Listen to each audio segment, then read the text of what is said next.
이 방송은 정부의 방역 지침을 준수하여 녹음되었습니다.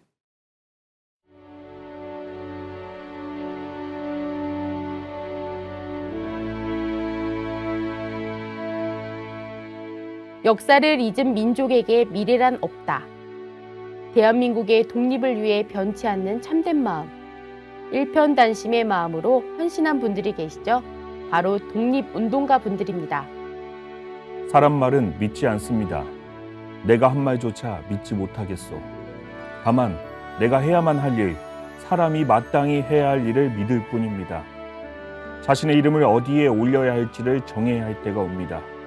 이 동지는 어느 역사 위에 이름을 올리겠습니까? 우리는 조선이 독립국가이며 조선인이 자주적인 민족임을 선언한다. 일본이 패망하지 않고 영원할 것 같은 분위기 속에서도 조국 독립의 간절한 소망을 말하던 사람들이 있습니다. 바로 독립운동가들입니다. 성경에도 예수님을 믿으면 추례당하고 나라에서 추방당하고 죽임을 당하던 시절이 영원할 것 같던 때에 예수님의 복음을 간절히 외치던 사람들이 있었습니다. 바로 12제자들이었습니다. 하늘나라 독립운동가라고 봐도 될 만큼 일편단심이었죠. 그들의 뜨거웠던 이야기 지금 만나보시죠.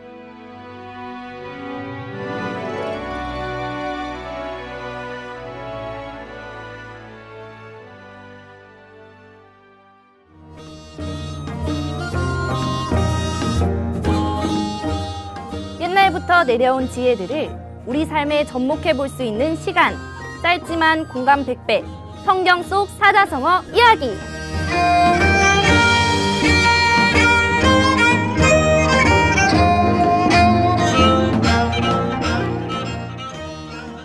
안녕하세요, 하늘파 식구들. 나다탄 햇살입니다. 안녕하세요. 내기의 말씀 캔디입니다. 네, 캔디. 요즘 성경 속의 사자성어 상황을 하나씩 알아가고 있는데 어때? 사자성어랑 성경을 접목을 시키니까 뭔가 내가 똑똑해지는 기분이야. 그리고 이 사자성어를 통해서 나를 돌아보게 되더라고. 맞아. 나도 저번에 배은망덕편을 들으면서 나는 어땠나 생각하면서 나의 신앙을 되돌아보게 된 것 같아. 맞아. 오늘은 어떤 내용인지 너무 궁금하거든? 오프닝을 들어보니까 독립운동가 분들에 대한 이야기인 것 같은데, 그럼 어서 오늘의 1일 스토리텔러 햇살 언니의 교훈을 배우러 가볼까? 캔디는 일편단심하면 생각나는 인물 있어? 글쎄. 초림 때 예수님과 함께 다녔던 그의 12제자들의 이야기인데 정말 일편단심 중에서도 이런 사람들이 없어. 내가 몇 가지 일화들을 알려줄게. 캔디는 목사님 따님으로 열심히 교회 다녔으니까 당연히 오병이어의 기적에 대해 알겠지? 그치, 당연하지. 보리떡 5개와 물고기 2마리로 5,000명을 먹이신 예수님의 기적 이야기잖아. 맞아. 여기까지는 다들 많이 알고 있을 거야. 바로 요한복음 6장에 나오는 이야기지. 내가 말하고자 하는 12제자의 일편단심 이야기는 그 오병이어의 기적이 있고 난 뒷이야기야. 예수님이 많은 사람들을 기적으로 먹였다고 하니까 사람들이 몰려들게 돼. 예수님께 라삐어라고 하면서 무리가 몰려들지만 예수님께서는 너희가 나를 찾는 것은 표적을 본 이유 때문이 아니고 떡을 먹고 배부른 것 때문이다 라고 해. 그리고 기적만 베푸시는 게 아니라 예수님이 진짜 하고 싶으셨던 일인 영생하는 양식에 대해 전하시고 또 내가 하늘로서 내려온 떡이다 라고 하시지. 내가 생명의 떡이니 나를 먹어야 죽지 않고 영생한다. 내 살과 피를 먹어라. 내가 전하는 이 말씀이 생명의 양식이다 라고 하시는데 사람들은 이 말씀이 너무 어려워서 다 떠나가게 돼. 그리고 애초에 몰려든 사람들의 목적은 그냥 먹는 빵을 위해 몰려들었던 거지. 그래서 슬프게도 그 많은 사람들이 떠났다고 요한복음 6장 66절에 잘 나와. 이렇게 제자들이 많이 물러가고 다시는 그와 함께 다니지 않더라 라고 나와. 그러자 예수님께서 12제자에게 이르시되 너희도 가려느냐 라고 물으셔. 나는 이 대목을 읽을 때마다 참 쓸쓸하고 슬프더라. 너는 어때? 맞아. 그렇게 예수님을 랍비라고 선생님이라고 칭하던 그 많은 제자들이 떠나간 거잖아. 맞아. 심지어 그들은 그냥 예수님 입장에서는 그냥 나한테 빵을 얻기 위해 나왔던 거고 그걸 알고 있는 예수님이 남은 12명에게 묻는 거잖아. 맞아, 맞아. 너희도 날 떠나갈 거야? 라고 음. 목이 메이는 대목인 것 같아. 그때 12제자 중에 시몬 베드로는 이렇게 씩씩하게 대답해. 주여, 영생의 말씀이 계심에 우리가 누구에게로 가오리까? 우리가 주는 하나님의 거룩하신 자신 줄 믿고 알았습니다. 정말 베드로의 일편단심을 엿볼 수 있는 대목이지. 오, 그럼 베드로는 일편단심이 흔들린 적은 없었어? 마가복음 14장을 보면 베드로는 예수님 십자가 지시기 전날 유월절 밤에 예수님은 너희가 다 나를 버리는 일이 있다. 이 예언은 스가랴 예언을 이루는 것이라고 말을 하셨어. 그러나 예수님이 살아나신 후에 너희보다 먼저 갈릴리로 갈 거다라고 하시는데 베드로가 또 나서서 다 버릴지라도 나는 그렇게 하지 않겠습니다 라고 대답하지. 예수님은 오늘 밤 닭이 2번 울기 전에 너가 나를 3번 부인하리라 라고 말씀하셔. 베드로는 다시 힘있게 대답하는데 내가 주와 함께 죽을지언정 주를 부인하지 않겠다 라고 대답하고 다른 제자들도 똑같이 대답을 해. 하지만 예수님을 잡으러 온 사람들이 베드로에게 나사렛 예수 함께 있었지? 라고 묻자 베드로는 예수님을 모르는 사람이라고 3번이나 부인하게 돼. 일편단심이 흔들렸던 예라고 할 수 있겠다. 베드로도 너무 무서웠을 것 같아. 맞아. 너가 예수와 함께 있었지? 이렇게 많은 사람들이 맞아. 물어봤다고 생각하면 너무 무서웠을 것 같아. 그럼 베드로는 계속 일편단심이 흔들리는 거야? 아니, 그렇지는 않아. 부활하신 예수님을 영접한 뒤 끝까지 예수님의 복음을 전하다가 순교를 하시는데 예수님과 같은 십자가형에 처할 수 없다면서 거꾸로 십자가에 매달리는 형벌로 순교를 하시게 되지. 정말 끝까지 한 번 정한 마음을 변치 않는 것. 일편단심의 표본이 되셨다고 할 수 있어. 그러네. 그럼 다른 12제자분들은? 12제자들 다 이야기는 할 수 없고 정말 일편단심인 몇몇 제자들의 이야기를 해줄게. 먼저는 안드레야. 안드레에 대해 알고 있는 거 있어? 아니, 아예 없는 것 같아. 안드레는 요한의 아들이고 베드로의 형제야. 갈릴리의 해변 벳세다의 어부로서 세례 요한의 제자였고 요한이 예수를 보고 하나님의 어린 양이라는 말을 듣고 즉시 예수를 쫓아 안드레에게 먼저 부름을 받은 사람이라는 별명이 붙어 있어. 형 시몬 베드로를 예수에게로 인도하기도 했지. 소아시아를 중심으로 특별히 예배소에서 복음을 전하는 사역 가운데 러시아의 남부까지 찾아 전도하고 예수님의 부활 후에는 헤로데의 박해를 피해 러시아 발칸반도를 거쳐서 그리스에 가서 전도하다가 일설에 그는 감히 주님과 같은 십자가를 질 수 없다고 해서 X형 십자가를 선택하여 순교했다고 해. 들어보니까 안드레는 자기 형제 베드로를 전도했구나. 맞아.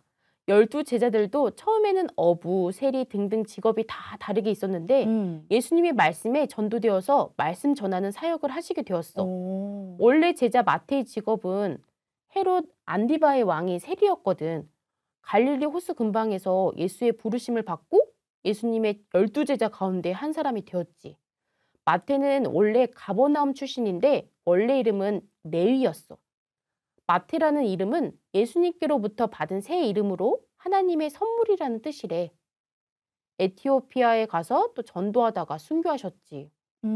12제자가 있는 거는 알고 있었지만 몰랐던 12제자 이야기들을 들으니까 너무 신기한 것 같아.